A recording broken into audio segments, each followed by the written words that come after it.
ಸ್ವಾಗತ. ನಾನು ಶ್ರುತಿ ಪಾಟೀಲ್. ಸುದೀಪ್ ಎದುರು ಪ್ರಥಮ್ ವಿನ್ನರ್ ಅಂದಿದ್ದ ರೇಖಾ ಮನೆಯಲ್ಲಿ ಮೋಹನ್ ಹೇಳಿದ್ದೇನು ಗೊತ್ತಾ? ಎಸ್, ಮೊನ್ನೆ ಪತ್ರಕರ್ತರು ಬಿಗ್ ಬಾಸ್ ಮನೆಯೊಳಗೆ ಬಂದ್ ಹೋಗಿದ್ದಾರೆ.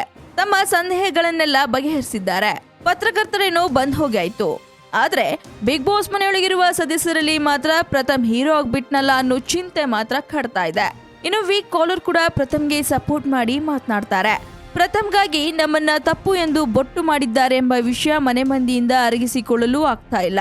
ಪ್ರಥಮ್ ತನ್ನನ್ನ ಮನೆಯವರೆಲ್ಲ ಸೇರಿ ಮೂಲೆ ಗುಂಪು ಮಾಡಿದ್ದಾರೆ ಅನ್ನೋದನ್ನ ಬಿಂಬಿಸಿದ್ದಾನೆ ಎಂದು ಆತನ ಬಗ್ಗೆನೇ ಗುಸುಗುಸು ಮಾತನಾಡ್ಕೊಳ್ತಿದ್ದಾರೆ. ಇನ್ನು ಸುದೀಪ್ ಅವರು ಮನೆಯ ಸದಸ್ಯರಲ್ಲಿ ಯಾರು ವಿನ್ ಆಗ್ಬೇಕೆಂದು ಕೇಳಿದಾಗ ರೇಖಾ ಪ್ರಥಮ್ ಅಂದಿರೋದು ಮನೆ ಸದಸ್ಯರಿಗೆಲ್ಲ ನುಂಗಲಾರದ ತುತ್ತಾಗಿದೆ. ಇಷ್ಟೊಂದು ತಿಳುವಳಿಕೆ ಹೊಂದಿರೋ ರೇಖಾ ಅದ್ ಹೆಂಗೆ ಪ್ರಥಮ್ ಹೆಸರು ತೆಗೆದುಕೊಂಡ್ರು ಅಂತ ಮೋಹನ್ಗೆ ಅಸಮಾಧಾನವಾಗಿದೆ.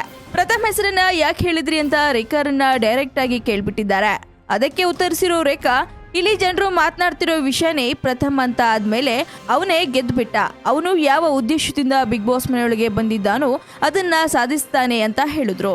ಇನ್ನು ಬಿಗ್ ಬಾಸ್ ನ ಮತ್ತಷ್ಟು ಇಂಟ್ರೆಸ್ಟಿಂಗ್ ಸುದ್ದಿಗಾಗಿ ಸಬ್ಸ್ಕ್ರೈಬ್ ಮಾಡಿ ಫಿಲ್ಮಿ ಬೀಟ್ ಕನ್ನಡ. ಹಾಗೆ ಈ ವಿಡಿಯೋ ನಿಮಗೆ ಇಷ್ಟವಾದಲ್ಲಿ ಲೈಕ್ ಮಾಡಿ, ಶೇರ್ ಮಾಡಿ.